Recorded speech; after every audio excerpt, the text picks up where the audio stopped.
തലവേദന കാരണം ബുദ്ധിമുട്ടുന്ന ഒരുപാട് ആളുകളുണ്ട്. മൈഗ്രെയിൻ തലവേദനയായിട്ടും സൈനസൈറ്റിസ് പോലെയുള്ള ഹെഡേക്ക് ഒക്കെ ആയിട്ടുള്ള ബുദ്ധിമുട്ടുകളുള്ള ഒരുപാട് ആളുകളുണ്ട്. ഒട്ടുമിക്ക ആളുകൾക്കും അവർക്ക് വരുന്ന തലവേദന മൈഗ്രെയിൻ മൂലമാണോ അല്ലെങ്കിൽ അത് സൈനസൈറ്റിസ് മൂലമാണോ എന്നുള്ളൊരു സംശയമൊക്കെ ഉണ്ടാവാറുണ്ട്. ഇപ്പോൾ മൈഗ്രെയിൻ ആണെങ്കിലും അതുപോലെ തന്നെ സൈനസൈറ്റിക് ഹെഡേക്കിനാണെങ്കിലും ഒരുപാട് സിംറ്റംസ് കാണിക്കും. ഇപ്പം മൈഗ്രെയിൻ ഒക്കെ ആവുന്ന സമയത്ത് നിങ്ങൾക്ക് ഉണ്ടാവുന്ന ബുദ്ധിമുട്ട് കാരണം നിങ്ങൾക്ക് ഒരു കാര്യങ്ങളും ചെയ്യാൻ പറ്റില്ല, നിങ്ങൾ ഒരു വർക്കിലും നിങ്ങൾക്ക് ഏർപ്പെടാൻ പറ്റില്ല, ഇങ്ങനെയുള്ള പ്രശ്നങ്ങളൊക്കെ ഉണ്ടാവാറുണ്ട്. നോർമലി മൈഗ്രെയിൻ തലവേദന ഉള്ള പേഷ്യൻസ് നമ്മുടെ ക്ലിനിക്കിൽ വന്ന് പറയുന്നത് അവരുടെ തല പൊട്ടുന്ന രീതിയിലുള്ള വേദന, അവർക്ക് തല എന്തെങ്കിലും ഭിത്തിയിൽ കൊണ്ടുപോയി ഇടിക്കാൻ തോന്നുന്നു, ഇങ്ങനെയുള്ള കാര്യങ്ങളൊക്കെ വളരെ കോമൺ ആയിട്ട് അവർ പറയാറുണ്ട്. അപ്പോൾ മൈഗ്രെയിൻ എന്താണ് മൈഗ്രെയിൻ, അതുപോലെ തന്നെ എന്താണ് സൈനസൈറ്റിസ്, ഇതിനെക്കുറിച്ചുള്ള ഒരു വ്യത്യാസം, അതുപോലെ തന്നെ ഡിഫറൻസ്, അതുപോലെ തന്നെ ഇത് വന്നു കഴിഞ്ഞാൽ നമുക്ക് എങ്ങനെ മനസ്സിലാക്കി എടുക്കാൻ പറ്റും, അല്ലെങ്കിൽ നമുക്ക് എന്തെങ്കിലും ടിപ്പും കാര്യങ്ങളും ഉപയോഗിച്ചിട്ട് ഈ തലവേദന കുറച്ചെടുക്കാൻ സാധിക്കുമോ എന്നുള്ളതിനൊക്കെ കുറിച്ചിട്ടാണ് ഇന്നത്തെ വീഡിയോ. നമസ്കാരം, ഞാൻ ഡോക്ടർ ഭാഗ്യ, Q1B ഹെൽത്ത് കെയറിലെ ആയുർവേദ ഡോക്ടറാണ്.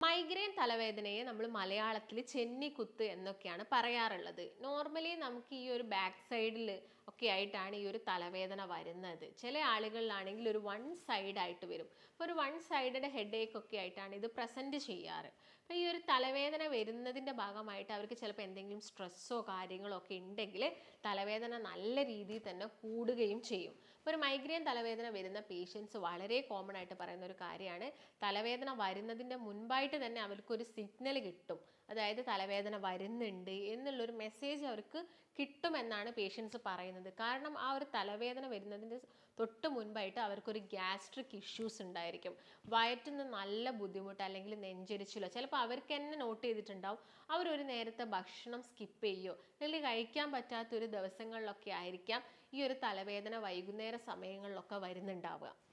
അതായത് ഈ ഒരു മൈഗ്രെയിൻ തലവേദന വരുന്നതിൻ്റെ മുൻപായിട്ട് തന്നെ അവരുടെ ഗട്ട് ഹെൽത്തിലൊക്കെ ചില ചേഞ്ചസും കാര്യങ്ങളൊക്കെ വരും. അതിൻ്റെ ഭാഗമായിട്ട് ആ ഒരു നൈറ്റിൽ തന്നെ അവർക്ക് ഈ ഒരു തലവേദന വരും. ഇങ്ങനെ തലവേദന വന്നു കഴിഞ്ഞാൽ ആളുകൾ പറയുന്നൊരു കാര്യമാണ്, അവർക്ക് ലൈറ്റിലേക്ക് നോക്കാൻ പറ്റത്തില്ല, അതുപോലെ തന്നെ അവർക്ക് വെയിലടിച്ച് കഴിഞ്ഞാൽ ഭയങ്കര ബുദ്ധിമുട്ടാണ്, സൗണ്ട് കേൾക്കാൻ പറ്റില്ല, എന്തെങ്കിലും സ്മെല്ലടിച്ച് കഴിഞ്ഞാൽ അവർക്ക് ആ ഒരു ദിവസം ഭയങ്കര ബുദ്ധിമുട്ടാണ്. അതുപോലെ തന്നെ ഗ്യാസിൻ്റെ ബുദ്ധിമുട്ടാണെങ്കിൽ അതിൻ്റെ തൊട്ട് മുൻപായിട്ട് അവർക്ക് നല്ല രീതിയിൽ വന്നിട്ടുണ്ടായിരുന്നു എന്നുള്ള കാര്യങ്ങളൊക്കെ. അപ്പം ഇങ്ങനെയുള്ള ഈ ഒരു മൈഗ്രെയിൻ തലവേദന വരുന്നത് നിങ്ങളുടെ ഗട്ട് ഹെൽത്ത് പ്രശ്നമാകുന്ന സമയത്ത്, അല്ലെങ്കിൽ നിങ്ങൾ ഒരു നേരത്തെ ഭക്ഷണം സ്കിപ്പ് ചെയ്യുന്ന സമയത്ത്, നിങ്ങൾക്ക് നല്ല രീതിയിൽ ഗ്യാസിൻ്റെ പ്രശ്നങ്ങൾ ഉണ്ടെങ്കിലൊക്കെ നേരെ റിഫ്ലക്ഷൻ വരുന്നത് നമ്മുടെ ബ്രെയിനിലോട്ടാണ്. നമ്മുടെ ഗട്ട് ഹെൽത്തും ബ്രെയിനും സ്കിന്നും എല്ലാം തന്നെ പരസ്പരം കണക്റ്റഡ് ആണ്. അപ്പോൾ നിങ്ങൾക്ക് ഗട്ട് ഹെൽത്ത് ശരിയില്ലെങ്കിൽ നേരെ നിങ്ങളെ ബ്രെയിനിലോട്ട് സിഗ്നൽ വന്നു, അപ്പോൾ നിങ്ങൾക്കത് തലവേദനയായിട്ട് മാറുന്നു. അപ്പം നോർമലി പേഷ്യൻസിനൊക്കെ ഇങ്ങനെയാണ്. അപ്പം നമ്മളിപ്പം മൈഗ്രെയിൻ പേഷ്യൻസിന് മെഡിസിൻസ് കൊടുത്തു കഴിഞ്ഞാലും ഒരു 2 months അല്ലെങ്കിൽ ഒരു 3 months അവർ മെഡിസിൻസ് എടുത്തു കഴിഞ്ഞാലും പിന്നെ അവരുടെ ഡയറ്റിൽ ശ്രദ്ധിക്കണം. കാരണം നമ്മളൊരു ഡയറ്റ് കൊടുക്കും, അല്ലെങ്കിൽ നമ്മളൊരു ഭക്ഷണ ക്രമീകരണം അവർക്ക് പറഞ്ഞു കൊടുക്കുന്ന സമയത്ത് അത് ഫോളോ ചെയ്ത് അതിൻ്റെ കൂടെ തന്നെ മരുന്ന് കഴിക്കുന്ന സമയത്ത് അവർക്കത് കംപ്ലീറ്റ് ആയിട്ട് മാറും. പിന്നീട് അവർ ആ ഭക്ഷണ ക്രമീകരണത്തിലും കാര്യത്തിലൊക്കെ ശ്രദ്ധ കൊടുത്തിട്ടില്ലെങ്കിൽ അവർക്ക് ഈ തലവേദന വരാനുള്ള ചാൻസസും ഒരുപാട് കൂടുതലാണ്. അപ്പോൾ മെയിനായിട്ടും നിങ്ങൾ മനസ്സിലാക്കേണ്ട ഒരു കാര്യം, നിങ്ങളുടെ ഗട്ട് ശരിയായോ, അങ്ങനെയാണെങ്കിൽ നിങ്ങൾക്ക് ഈ തലവേദന വരുന്നതിൻ്റെ ആ ഒരു ഫ്രീക്വൻസിയും കാര്യങ്ങളൊക്കെ നമുക്ക് കുറച്ചെടുക്കാൻ, അല്ലെങ്കിൽ അതിൻ്റെ ഒരു ഇൻറ്റൻസിറ്റി നമുക്ക് കുറച്ചെടുക്കാൻ വേണ്ടിയിട്ട് സാധിക്കും. അപ്പോൾ ഞാൻ നേരത്തെ പറഞ്ഞ പോലെ തന്നെ മൈഗ്രെയിൻ തലവേദന വരുന്ന ആളുകൾ മെയിനായിട്ട് പറയുന്ന കംപ്ലയിൻറ്റ്സ് ഇതൊക്കെയാണ്. പിന്നെ അവർക്ക് തലവേദന വന്നു കഴിഞ്ഞാൽ ചിലപ്പം ഒന്ന് വൊമിറ്റ് ചെയ്ത് കഴിഞ്ഞാൽ അതൊന്ന് ശരിയാവും. വൊമിറ്റ് ചെയ്ത് പോവാന്ന് പറയുന്നത് നിങ്ങൾക്ക് ആ ഒരു ഗ്യാസ് അല്ലെങ്കിൽ ആ ഒരു ബുദ്ധിമുട്ട് നിങ്ങളുടെ ഈ ഒരു വയറ് മുതൽ ഈ ഒരു ത്രോട്ട് റീജിയൻ വരെ നിങ്ങളിങ്ങനെ വല്ലാതെ അലട്ടുന്നു. അപ്പോൾ നിങ്ങൾ ജസ്റ്റ് ഒന്ന് അത് വൊമിറ്റ് ചെയ്ത് പോയി കഴിഞ്ഞാൽ പിന്നെ നിങ്ങൾക്ക് ആ തലവേദനയിൽ നല്ലൊരു സുഖം കിട്ടും. ഒട്ടുമിക്ക ആളുകളും പറയുന്നൊരു കാര്യം ഇതാണ്, ഒന്ന് ഛർദ്ദിച്ചു കഴിഞ്ഞാൽ നമുക്ക് ആ തലവേദന പോയ പോലെയാണെന്നുള്ളത്. ചില ആളുകൾ പറയാറുണ്ട്, പണ്ടൊക്കെ ഛർദ്ദിച്ചു കഴിഞ്ഞാൽ അതൊന്ന് ശരിയാവുമായിരുന്നു, ഇപ്പം ചിലപ്പോൾ ഛർദ്ദിക്കാൻ വരുന്നില്ല, അല്ലെങ്കിൽ ഛർദ്ദി ആ ഒരു ടെൻഡൻസി കിട്ടുന്നില്ല, ഇപ്പം ഛർദ്ദിച്ചു കഴിഞ്ഞാലും ശരിയാവുന്നില്ല. അപ്പം മനസ്സിലാക്കേണ്ടത് അവരുടെ ആ ഒരു ഗട്ട് ഹെൽത്തിൽ വരുന്ന ചേഞ്ചസും കാര്യങ്ങളുമാണ്. അപ്പം നിങ്ങൾ ഗട്ട് ഹെൽത്ത് ശരിയാക്കാൻ വേണ്ടിയിട്ട് എന്ത് ചെയ്യണം? നല്ല പ്രോബയോട്ടിക്സ് കഴിക്കണം. പ്രോബയോട്ടിക്സ് കഴിക്കുക. ചില ആൾക്കാർ സപ്ലിമെൻറ്റ്സ് എടുക്കാറുണ്ട്. നമ്മൾ മെഡിസിൻസ് കൊടുക്കുന്ന സമയത്ത് തന്നെ പേഷ്യൻസിന് സപ്ലിമെൻറ്റ്സും ഒക്കെ ആയിട്ട് കൊടുക്കാറുണ്ട്. എല്ലാ ദിവസവും തൈരും മോരും അല്ലെങ്കിൽ പഴങ്കഞ്ഞിയും എടുക്കാൻ പറ്റാത്ത ഒരുപാട് ആളുകളുണ്ട്. അപ്പം ഇതൊക്കെ നിങ്ങൾ ഈ ഒരു ഞാൻ പറഞ്ഞ പ്രോബയോട്ടിക്സ് നിങ്ങളുടെ ഭക്ഷണത്തിൽ നിങ്ങൾ ഉൾപ്പെടുത്തുകയാണെങ്കിൽ നിങ്ങൾക്ക് ഇങ്ങനെയുള്ള പ്രശ്നങ്ങളുടെ ആ ഒരു കാഠിന്യം കുറയും. കറക്റ്റ് സമയത്ത് ഭക്ഷണം കഴിക്കുക. ഭക്ഷണം കഴിക്കുന്ന സമയത്ത് നന്നായിട്ട് ചവച്ചരച്ച് കഴിക്കുക, നന്നായിട്ട് വെള്ളം കുടിക്കുക.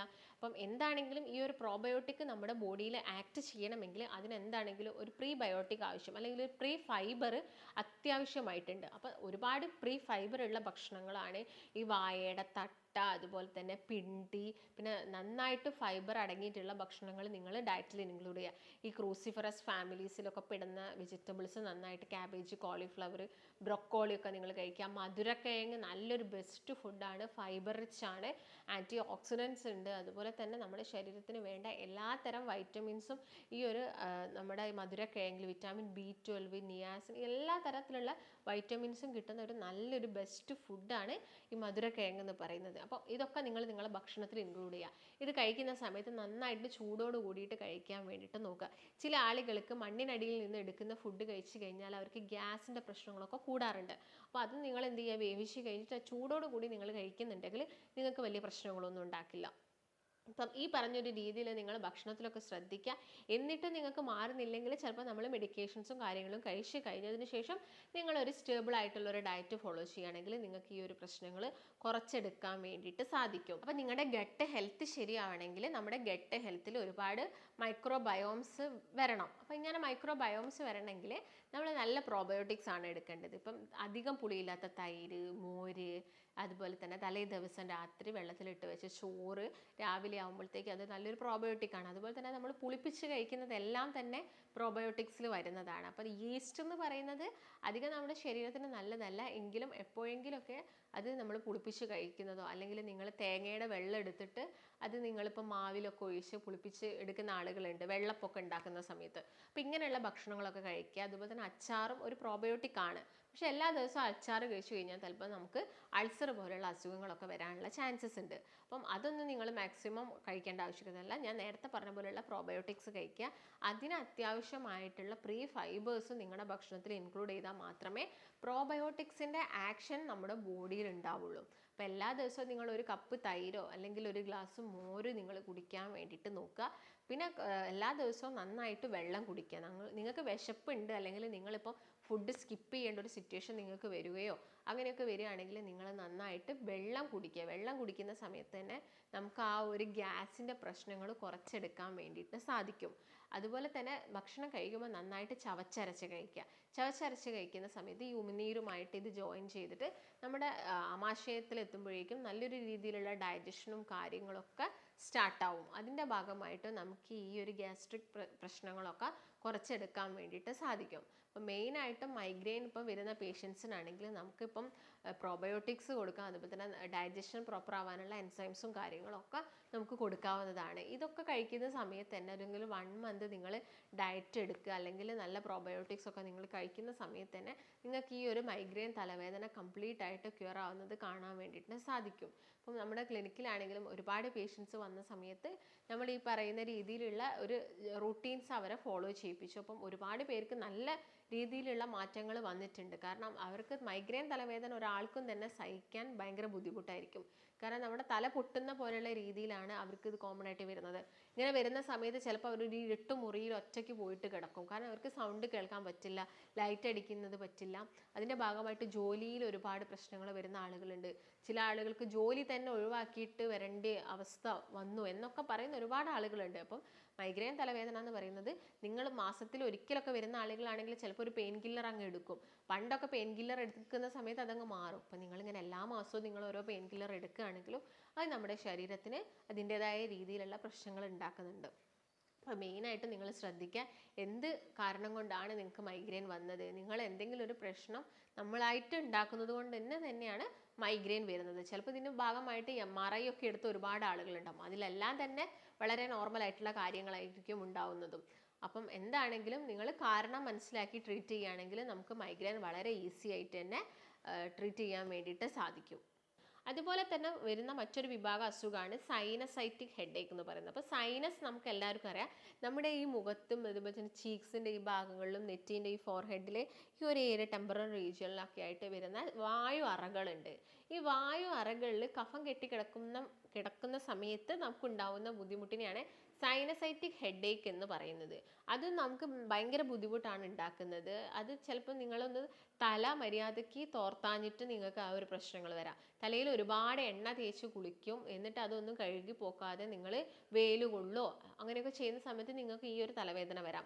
അതുപോലെ തന്നെ നിങ്ങളെ തല നന്നായിട്ട് വിയർത്ത പാടെ നിങ്ങൾ പോയിട്ട് കുളിക്കുക, നിങ്ങൾക്ക് വരാനുള്ള ചാൻസസ് കൂടുതലാണ്. അതുപോലെ നിങ്ങൾ കുളിച്ചു കഴിഞ്ഞതിന് ശേഷം തോർത്ത് കെട്ടി ഒരുപാട് സമയം ഇരിക്കാം. ഇങ്ങനെ ഉണ്ടെങ്കിലൊക്കെ നിങ്ങൾക്ക് ഈ ഒരു സൈനസൈറ്റിക് ഹെഡേക്ക് വരാനുള്ള ചാൻസസ് കൂടുതലാണ്. അതുപോലെ തന്നെ നീരിറക്കം, ഇതിൻ്റെ ഭാഗമായിട്ട് നിങ്ങളുടെ ഷോൾഡർ ഏരിയയിലോട്ട് നല്ല രീതിയിൽ നീരിറങ്ങി വരാനൊക്കെ ഉള്ള ചാൻസസ് ഉണ്ട്. അപ്പോൾ ഇതാണ് മെയിനായിട്ടും സൈനസൈറ്റിക് ഹെഡേക്ക്. അപ്പോൾ നോർമലി സൈനസൈറ്റിക് ഹെഡേക്ക് വരുന്ന സമയത്ത് നിങ്ങൾ ജസ്റ്റ് ഒന്ന് ആവി പിടിച്ചാൽ നിങ്ങളുടെ ഈ ഒരു ഏരിയയിലും ഇവിടെയൊക്കെയുള്ള ആ ഒരു കഫം നിങ്ങൾക്ക് ഇറങ്ങി തൊണ്ടയിലോട്ട് വരുന്നത് കാണാൻ വേണ്ടിയിട്ട് സാധിക്കും. നിങ്ങൾ ആവി പിടിക്കുക, അല്ലെങ്കിൽ നസ്യം ചെയ്യുക, എന്തെങ്കിലും ആയുർവേദിക് ആയിട്ടുള്ള മെഡിക്കൽ ആയിട്ടുള്ള എന്തെങ്കിലും തൈലങ്ങളൊക്കെ ഉപയോഗിച്ചിട്ട് നിങ്ങൾ എന്ത് ചെയ്യുക, നസ്യം ചെയ്യുക എല്ലാ ദിവസവും. മാക്സിമം സ്റ്റീം കൊള്ളുക, ചൂടുള്ള ഭക്ഷണങ്ങൾ കഴിക്കുക. ഞാൻ നേരത്തെ പറഞ്ഞ കാര്യങ്ങളൊക്കെ നിങ്ങളെ ആ ഒരു ലൈഫ് സ്റ്റൈലിൽ മാറ്റിയെടുക്കുക. ലേറ്റായിട്ട് കുളിക്കുന്ന ശീലം ഒഴിവാക്കുക, രാവിലെയൊക്കെ നേരത്തെ തന്നെ കുളിക്കുക, തല കെട്ടി വെക്കാതിരിക്കുക ഒരുപാട് സമയം. ഷാംപൂസൊക്കെ വെളിച്ചെണ്ണ കൂടുതൽ യൂസ് ചെയ്യുന്ന ആളുകളാണെങ്കിൽ ഏതെങ്കിലും ഒരു ഹെർബൽ ഷാംപൂ ഉപയോഗിച്ചിട്ട് തല നന്നായിട്ട് വാഷ് ചെയ്യാം. ഈ കാര്യങ്ങളൊക്കെ നമ്മൾ ശ്രദ്ധിക്കുകയാണെങ്കിൽ നമുക്ക് സൈനസൈറ്റിക് ഹെഡേക്ക് വരുന്നത് കുറച്ചെടുക്കാൻ വേണ്ടിയിട്ട് സാധിക്കും. ഇപ്പം സൈനസൈറ്റിക് ഹെഡേക്ക് ആണെങ്കിലും മൈഗ്രെയിൻ തലവേദന ആണെങ്കിലും രണ്ടും രണ്ട് രീതിയിൽ ആളുകളിൽ ബുദ്ധിമുട്ടുണ്ടാക്കും. മൈഗ്രെയിൻ തലവേദന ചിലപ്പോൾ 2-3 ദിവസം നിൽക്കും ആളുകളിൽ, മാസത്തിൽ ഇടയ്ക്കിടയ്ക്ക് വരാം. സൈനസൈറ്റിക് ഹെഡേക്ക് ചിലപ്പം 2-3 ദിവസം നിൽക്കെങ്കിലും അതിങ്ങനെ ഇടയ്ക്കിടയ്ക്ക് വരില്ല. നമ്മുടെ ഈ ഒരു റൂട്ടീൻസിലൊക്കെ ചേഞ്ചസ് വരുന്ന സമയത്താണ് കൂടുതലായിട്ടും സൈനസൈറ്റിക് ഹെഡേക്ക് ആളുകളിൽ കണ്ടുവരുന്നത്. അപ്പോൾ മെയിനായിട്ടും ഇത് രണ്ട് രീതിയിലുള്ളൊരു തലവേദനയാണ്. ഇതിൻ്റെ രണ്ടിൻ്റെയും കാരണങ്ങൾ വ്യത്യസ്തമാണ്. അപ്പോൾ ഇതിൻ്റെ കാരണം അറിഞ്ഞ് നമ്മൾ ചികിത്സിക്കുകയാണെങ്കിൽ നമുക്കിത് കംപ്ലീറ്റ് ആയിട്ട് ക്യൂർ ചെയ്യാൻ പറ്റുന്ന അസുഖങ്ങളാണ്. അപ്പോൾ നിങ്ങൾക്ക് ഇതിനെ കുറിച്ചിട്ട് ഇപ്പോൾ എന്തെങ്കിലും ഡൗട്ട്സോ അല്ലെങ്കിൽ നിങ്ങൾക്ക് ഇതിന് വേണ്ടിയിട്ടുള്ള കൺസൾട്ടേഷനോ ഒക്കെ അത്യാവശ്യമാണെങ്കിൽ നിങ്ങൾ താഴെ കാണുന്ന നമ്പറിൽ ബന്ധപ്പെടുക. നമുക്ക് മറ്റൊരു നല്ല ഹെൽത്ത് ടോപ്പിക്കുമായിട്ട് വീണ്ടും കാണാം. നന്ദി.